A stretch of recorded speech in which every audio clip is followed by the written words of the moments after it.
오늘 하나님께서 우리에게 주시는 말씀은 누가복음 19장 11절부터 27절까지의 말씀입니다.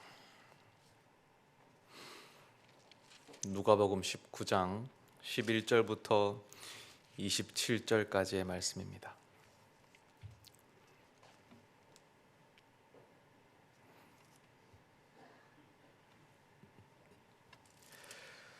하나님의 말씀을 한 목소리로 봉독하시겠습니다.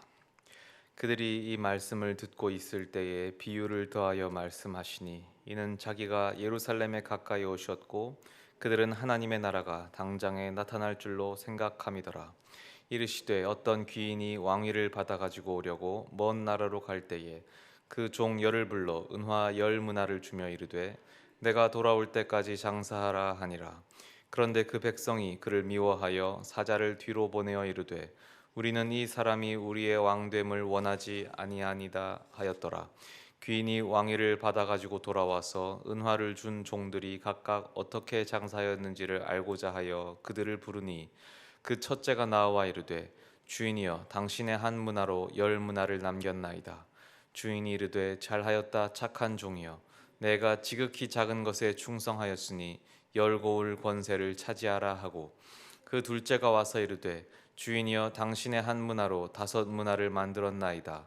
주인이 그에게 이르되 너도 5고울을 차지하라 하고 또 한 사람이 와서 이르되 주인이여 보소서 당신의 한 문화가 여기 있나이다. 내가 수원으로 쌓아두었었나이다. 이는 당신이 엄한 사람인 것을 내가 무서워함이라. 당신은 두지 않은 것을 취하고 심지 않은 것을 거두나이다. 주인이 이르되 악한 종아 내가 내 말로 너를 심판하노니 너는 내가 두지 않은 것을 취하고 심지 않은 것을 거두는 엄한 사람인 줄로 알았느냐. 그러면 어찌하여 내 돈을 은행에 맡기지 아니하였느냐. 그리하였으면 내가 와서 그 이자와 함께 그 돈을 찾았으리라 하고 곁에 섰는 자들에게 이르되 그 한 문화를 빼앗아 10문화 있는 자에게 주라 하니 그들이 이르되 주여 그에게 이미 10문화가 있나이다. 주인이 이르되 내가 너희에게 말하노니 무릇 있는 자는 받겠고 없는 자는 그 있는 것도 빼앗기리라. 그리고 내가 왕됨을 원하지 아니하던 저 원수들을 이리로 끌어다가 내 앞에서 죽이라 하였느니라. 아멘.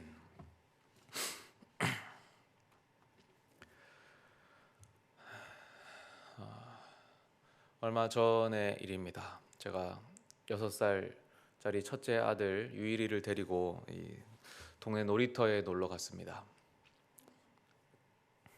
거기 갔더니 아이의 유치원 친구가 있더라고요.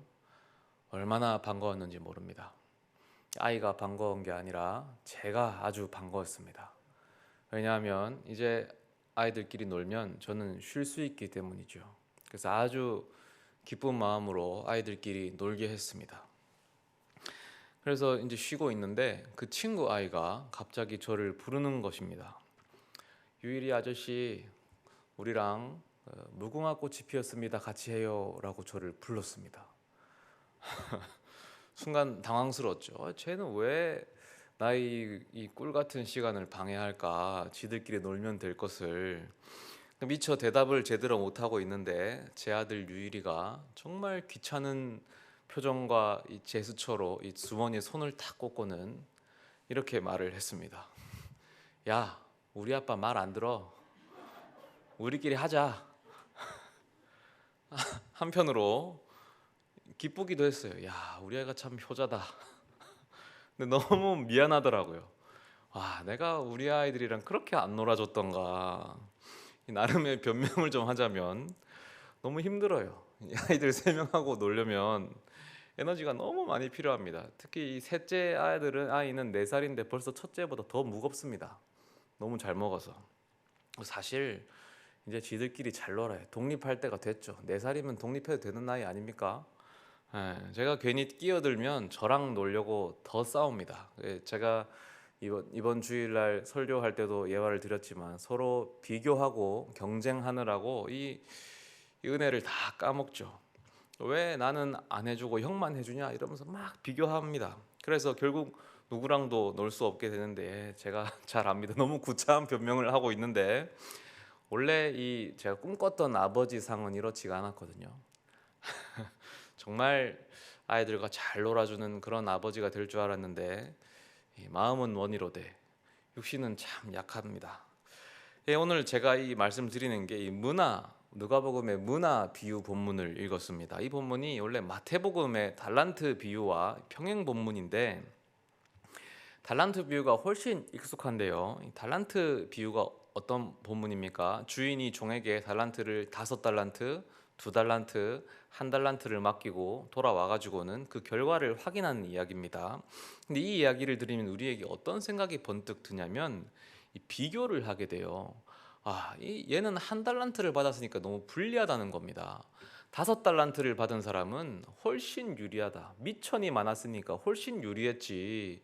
얘는 1달란트로 뭘 할 수 있었냐? 라는 이 생각을 하게 됩니다. 그러면서 자기 자신을 보면 나는 이렇게 가진 게 없다. 옆 사람을 보면 가진 게 많다.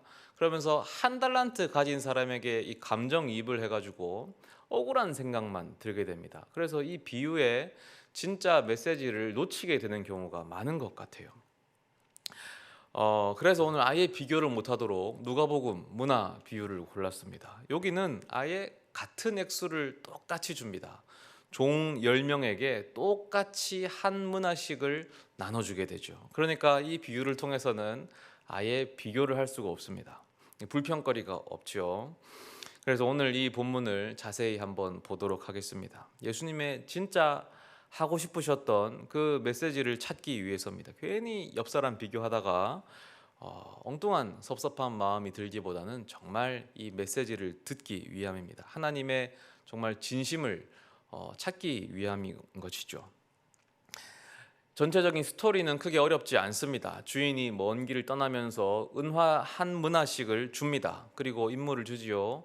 내가 올 때까지 이걸로 장사를 하고 있어라. 그리고 돌아와서는 장사한 결과를 확인합니다.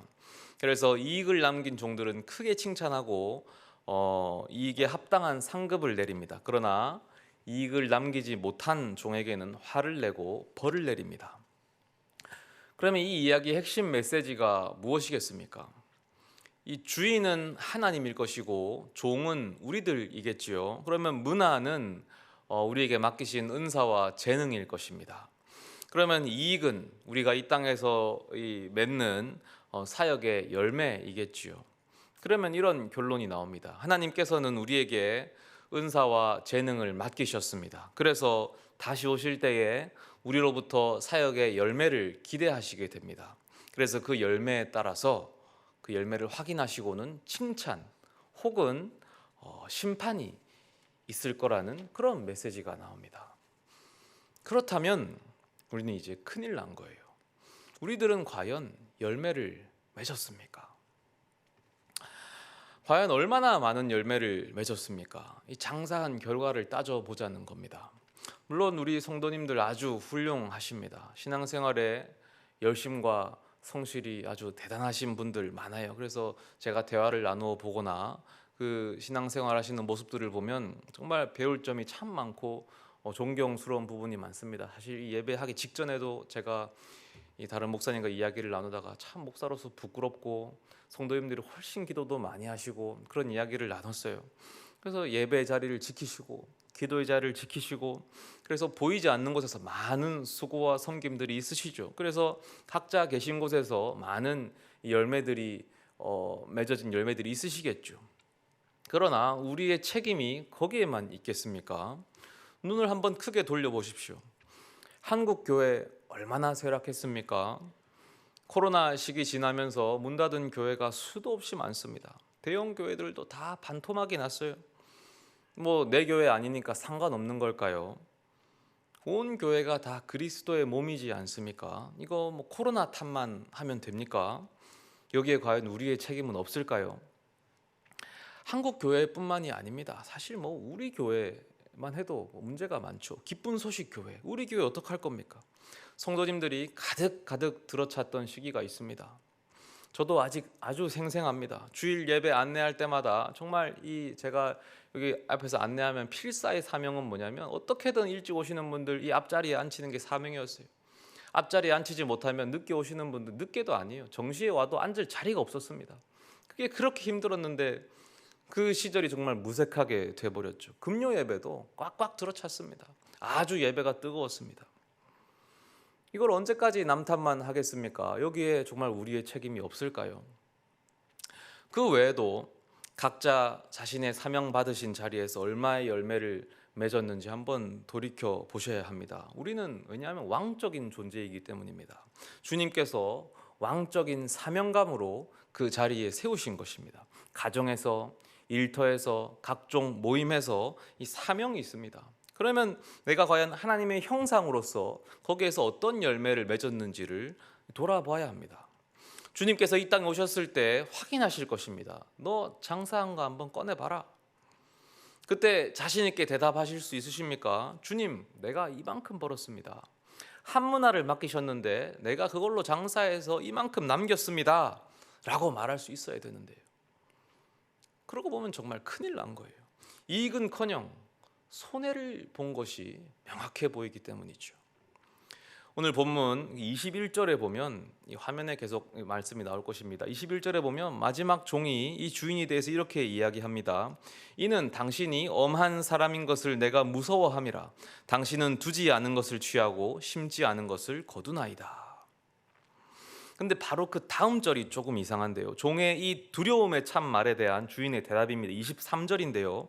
종이 겁에 질려서 자신은 한 문화를 수건으로 쌓아두었다면서 변명하니까 주인이 이렇게 대답합니다. 그러면 어찌하여 내 돈을 은행에 맡기지 아니하였느냐? 그리하였으면 내가 와서 그 이자와 함께 그 돈을 찾았으리라. 그러니까 이 주인은 지금 정말로 장사꾼이라는 생각이 들지요. 돈 되는 것이라면 뭐든 하는 사람 같습니다. 그러니까 이 주인 앞에서는 무조건 이익을 내야 하는 거예요. 야, 이자라도 받아냈어야지 왜 이거를 가만히 놔둬가지고 이자를 못 받아냈느냐 라며 꾸지람을 하고 있죠. 근데 이게 지금 예수님의 비유잖아요. 이 비유에서 주인은 하나님을 뜻한단 말이에요. 그러면 이게 더 이상해집니다.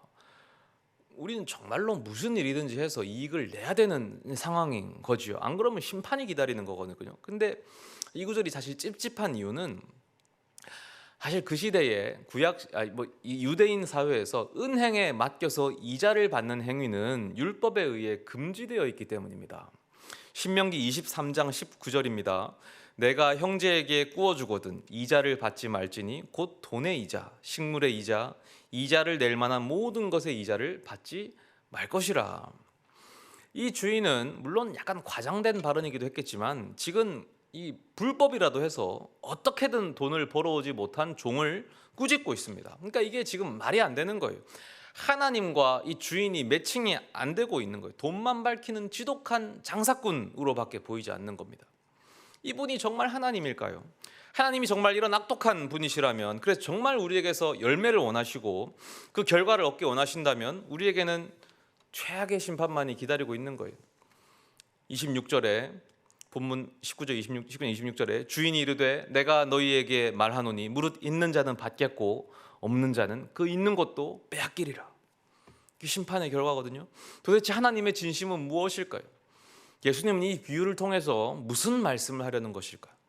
우리는 이 땅에서 불법을 저질러서라도 어떻게든 무슨 짓을 해서라도 이 사역의 열매를 맺어야만 하는 걸까요?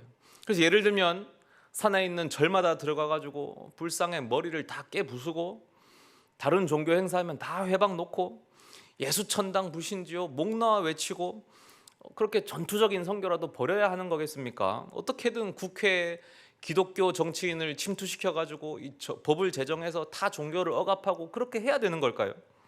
그렇지 않으면 우리에게는 심판이 기다리는 거겠습니까?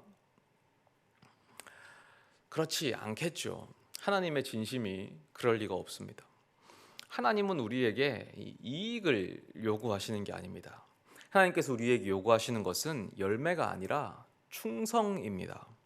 그것을 확인할 수 있는 것이 비유의 제일 마지막 절인 27절에 나옵니다. 그리고 내가 왕됨을 원하지 아니하던 저 원수들을 이리로 끌어다가 내 앞에서 죽이라 하였느니라. 이 비유 속 주인은 이익을 원하는 것이 아니라 이 종들이 얼마나 자신을 왕으로 믿고 섬기며 충성을 다했는지를 확인하고자 했을 뿐입니다. 그것이 하나님의 진심인데요. 잘 지금 이해가 안 가실 겁니다. 제가 이제 구체적으로 확인해 드리겠습니다. 본문의 맨 앞으로 돌아가서 12절과 13절을 보겠습니다. 이 비유의 시작인데요. 이르시되 어떤 귀인이 왕위를 받아 가지고 오려고 먼 나라로 갈 때에 그 종 열을 불러 은화 10문화를 주며 이르되 내가 돌아올 때까지 장사하라 하니라. 귀인이 왕위를 받으러 먼 나라를 간다는 이 비유의 세팅이 우리에게는 좀 어색한데요. 하지만 이 비유를 듣는 유대인들에게는 아주 친숙한 이야기입니다. 예를 들어서 귀인이 왕위를 받기 위해서 선거 캠프를 차리고 선거 운동을 시작했다라고 하면 옛날 사람들은 무슨 말인지 모르겠지만 우리들은 아주 친숙합니다. 당연한 이야기지요. 왕이 되려면 사실은 대통령이 되려면 국회의원이 되려면 선거 캠프를 차리고 운동을 해야지, 당연하지. 이런 이야기처럼 당시 유대인들은 로마의 속국이었기 때문에 왕위를 받으려면 먼 나라 로마 황제가 있는 로마로 가야만 했어요. 그래서 로마 황제로부터 왕위를 받아와야지만 이스라엘을 다스릴 수가 있었습니다. 그렇게 예수님은 지금 실제 배경을 바탕으로 이야기를 하시는 거예요. 이스라엘 전역을 다스렸던 헤롯 대왕이 그렇게 로마에 가서 왕위를 받아와서 이스라엘 다스렸었고, 그리고 그 이후 지금 유대 지역을 다스리는 아켈라오가 로마로 가서 왕위를 받아왔었어요. 근데 아켈라오가 지금 그 분봉 왕입니다. 아켈라오가 왕위를 받으러 갈 때에 모든 유대인들이 그가 왕이 되는 것을 반대했었습니다. 그래서 뒤로 로마로 사절단을 보내서 그 반대 의견을 피력했었어요. 14절에 그런데 그 백성이 그를 미워하여 사자를 뒤로 보내어 이르되 우리는 이 사람이 우리의 왕됨을 원하지 아니하나이다 하였더라. 어떻습니까? 예수님은 지금 듣는 사람들에게 너무나 친숙한 너무나 잘 아는 이야기를 배경으로 해서 비유를 하시는 겁니다. 자, 이런 상황 속에서 길 떠나는 귀인이 남겨져 있는 자기 종들에게 은화를 맡깁니다. 이 시대에는 지금처럼 화폐가 통합되어 있는 것이 아니고요. 화폐라는 것은 정치인들의 중요한 이 선전용 수단입니다. 왜냐하면은 화폐는 그 정치인들이 각각 발행했고 은화, 금화거든요. 그래서 자신의 얼굴을 새겼어요. 그래서 누가 너희를 다스리는지, 누가 너희에게 은혜를 주는지를 알리기 위해서 자기 얼굴을 새긴 은화, 금화를 발행했습니다. 그 홍보용 도구였어요. 그러니 이 귀인이 준 은화에는 그 귀인의 얼굴과 이름이 새겨져 있는 거예요. 이제 종들이 그 은화로 장사를 시작하면 어떤 일이 발생하겠습니까? 그들이 누구를 섬기는지가 드러나게 되죠. 마을 사람들은 어때요? 모두가 그 귀인을 반대하고 있어요. 그러니 이 장사는 지금 뭐냐면 목숨을 걸고 하는 장사입니다. 게다가 지금 그 귀인은 부재 중이지 않습니까? 반대파들이 언제 어디서 해코지를 할지 몰라요. 벌건 대낮에 이 가게 안에 들어와서 행패를 부릴 수도 있고요. 밤에 길을 가다가 뒤에서 린치를 당할 수도 있고요. 그 가족들이 어디에서 해를 당할지 그 안전을 보장받을 수 없고요. 길 걸으면 어디서나 흉을 보고 어디서나 손가락질할 것이고 쥐도 새도 모르게 목숨을 잃을 수도 있는 거예요. 이것은 돈을 많이 벌고 못 벌고의 문제가 아닙니다. 이익을 얼마나 많이 남기냐의 문제가 아니고 과연 왕에게 충성할 수 있느냐, 나는 이 귀인에게 변함없이 충성을 바칠 수 있느냐, 주인이 언제 돌아올지 모르는 이 순간에도, 주인이 왕으로 등극할지 어떨지 확실하지 않은 이 순간에도 끝까지 이 주인을 나의 주인으로 섬길 수 있느냐, 이 문제, 이것이 종들이 맞닥뜨린 문제였습니다.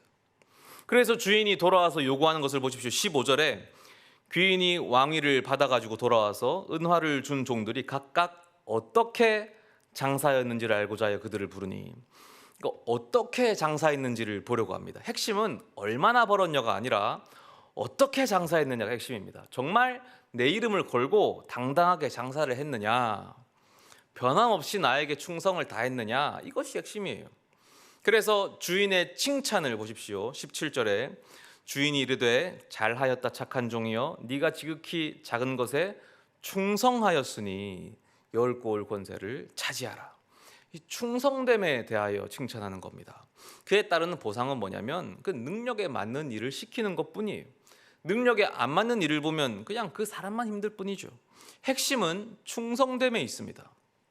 그러면 은행 이야기는 왜 했을까요? 왜 은행이라도 맡겨지 안 맡겼느냐? 이 꾸짖었잖아요. 이게 꾸지람이에요. 똑같은 거예요. 이익 때문이 아닙니다. 은화에 귀인의 얼굴이 새겨져 있지 않습니까? 그래서 그 은행에 맡기는 일 또한 충성심의 표현이에요. 왜냐하면 물론 이것이 장사하는 것보다는 조금 타협을 한 것이죠. 하지만 은행에 맡기면 그 은행을 맡길 때 그 얼굴이 드러나기 때문에 이건 역시 내가 이 사람을 섬기는 사람이다라는 표현이 되기 때문이에요. 그러니 이 귀인은 말하는 거예요. 네가 용기가 부족했다면 그 정도라도 하지 그랬느냐. 이게 꾸지람이겠습니까? 안타까움의 표현인 거예요. 네가 그 정도만 했더라도 됐을 텐데, 너에게 있는 그 작은 충성만 보여도 충분했을 텐데 하는 안타까움의 표현을 하고 있는 거죠.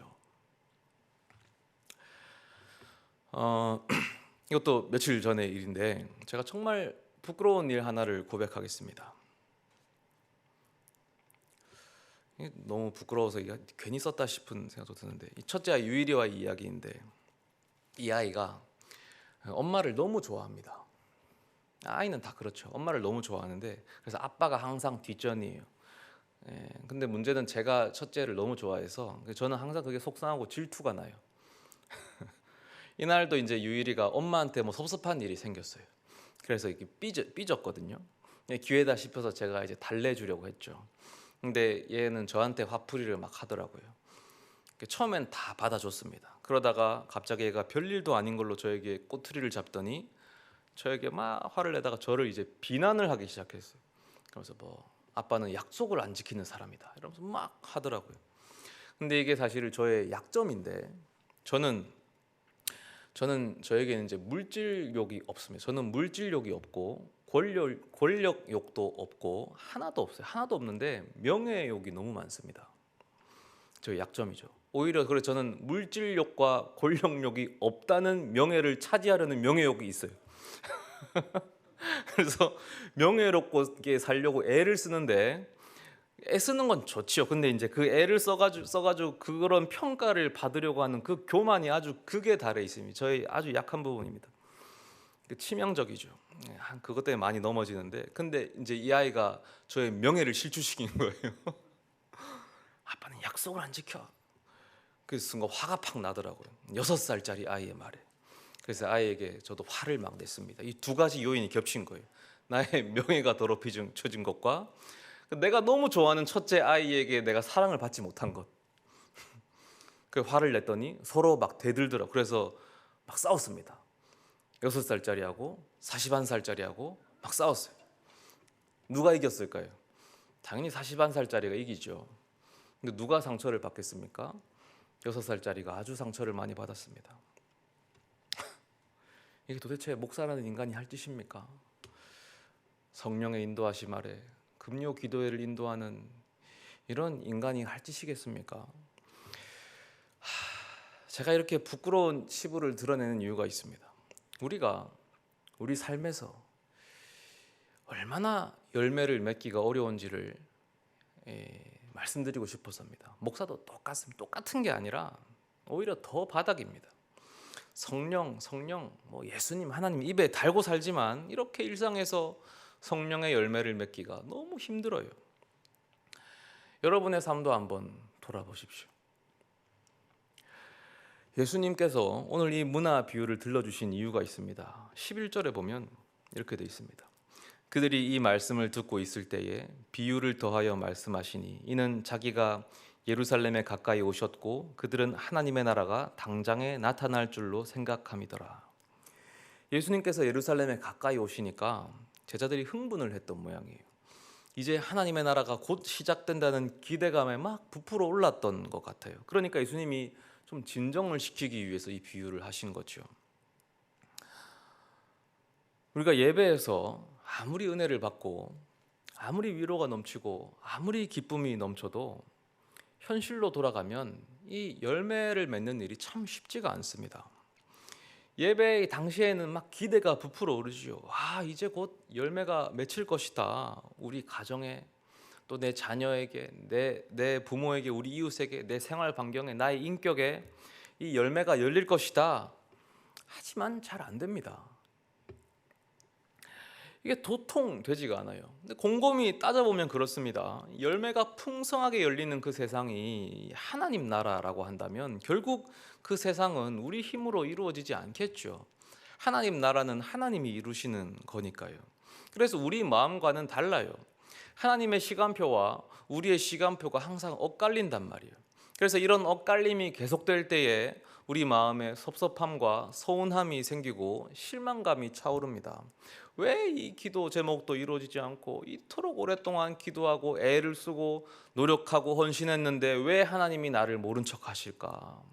왜 예배 때는 이렇게 나를 만나 주시는 것 같고 은혜도 주시는데 삶으로 들어가면 왜 나는 항상 그 자리일까? 내가 하나님 앞에 점수가 이렇게 낙제점인 걸까? 하나님 앞에서 더 높은 점수를 받아야 하나? 주님은 더 높은 점수를 요구하시나? 그렇지 않다는 거예요.